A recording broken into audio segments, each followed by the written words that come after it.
So, how do I overcome my limiting beliefs? Ooh, my limiting beliefs, Lord knows. There used to be a lot of them, right? But one of the things that I do is I say that there used to be a lot of them, which means that I don't believe my thoughts.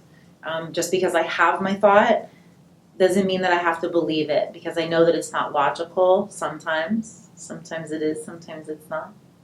My feelings certainly aren't logical. So, one of the ways that we disease ourselves is by not believing in ourselves, or by self-blasphemy. And then we have this internal conflict. So how do I overcome this internal conflict? It's by changing my story. I've learned how to change my own reality by changing the stories of my past and what experience I've had.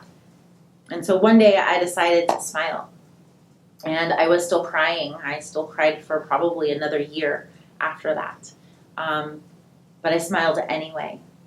And I made a decision that no matter what was going on, no matter what chaos was happening, because chaos is always happening, I am certain of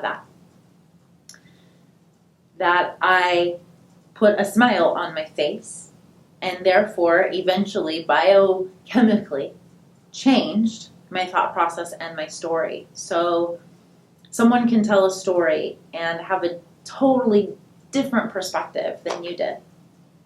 And I can tell the story, and I hear myself telling the story, and I can change that story too. I have the ability, the intelligence, the awareness, the willpower, the motivation to change the way I perceive my own life. Because what is fact and what is fiction? What is real and what isn't? Whatever is real is what I feel. That's real. And so I get to go back and I get to change the story. I get to tell it differently, and it gets to feel good for me.